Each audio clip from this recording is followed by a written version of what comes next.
Dito ako ngayon sa Ibahay. Particularly dito sa Barangay Bagakay. Hindi ko alam kung saan ito lulusot. Pero nagtanong ako. Sabi, hindi diretsuhin ko na ito. Wag lang daw kung kumaliwa para lalabas ako sa highway. Well, try natin. Nyo guys, yung aso. Hindi ko man kaano-ano ra. Nagkita lang kami dito. Pero tingnan mo. Feeling niya ay close na daw kami dalawa. Close daw kami dalawa. Tingnan mo. Tingnan nyo yung ginawa niya sa akin. Talagang abaw, nagpasabak pa. Sino ka eh? Anong pangalan? Hindi ka man ako. Kilala na ako ni ikaw ay? Hindi ka man akong kilala. Bakit ka lumapit sa akin? Sama tayo sa bahay? Pumunta ako dito kanina kasi huminto ako dito. Huminto lang. Magpahinga lang sana. Itong aso na ito, lumapit. Tingnan mo. Feeling niya close kami dalawa. Lapit ka dito. Dito. Tingin sa camera, camera. Anong ginagawa sa akin, tingnan nyo. Anong ginagawa niya sa akin. Feeling niya close kaming dalawa. Hindi naman kami magkakilala. Abaw. Kasi yung antipara ko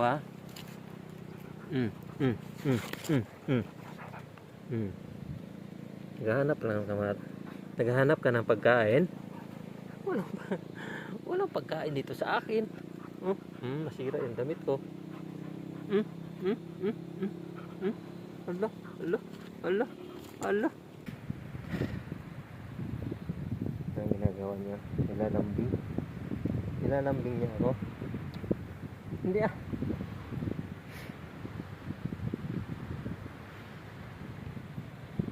karon.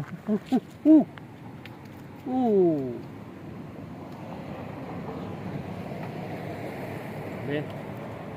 Ay, kunin mo.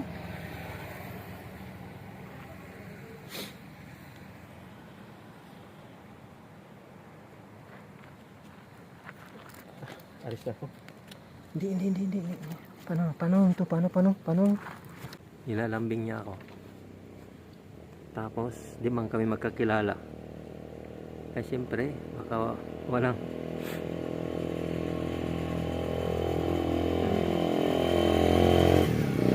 diba? Baka magasgasan niya ako.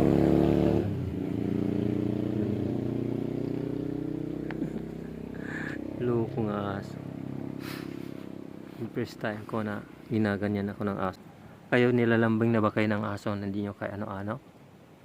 Hindi pa siguro, no? Yung ginawa niya sa akin, puno ng balahibo.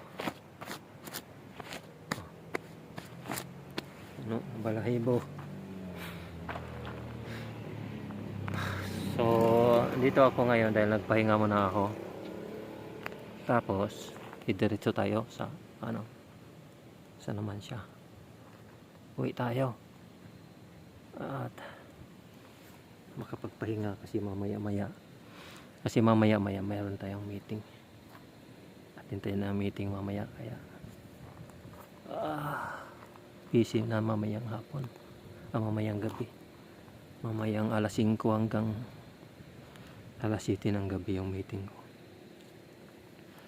Kaya prepare na ako uwi kasi sana yung aso na yun. Wala na yung aso, umalis na siya. Nakakagulat yung mga ganyan, no? Mga ganyan na aso, malambing na kahit hindi niya kakilala, nilalambing niya. Diba pwede siyang nakawin, dadalhin, ilagay sa sasakyan. Kasi malambing Kahit sino-sino lang lambingin niya. Ay. So,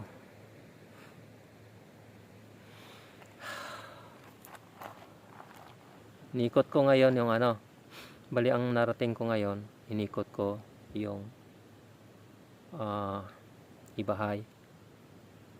Pumunta ko ng Ibahay, tapos inikot ko yung Ibahay from Laging Banwa, Ibahay to Bagakay, to saan na yun yung isa, hanggang umiikot ako ng highway, tapos balik dito ready. Balik dito, tapos hindi na ako dumaan sa Rigador or sa Campo Verde. Dito na ako dumaan sa Bugtong Bato. Ang kalalabasan nito ay doon sa Welcome Tangalan o I Love Tangalan. Katapos ng Tangalan, then Makato. After Makato naman siya. Tapos uwi na tayo. Ganun lang. So, salamat sa inyong panonood. At ako ay bibiyahe na. At sana ay nagustuhan nyo itong video na ito. This is Mr. Rene MTV. Babu. Bye bye. Uwi na ako. Bye bye. Bye bye. Bye bye.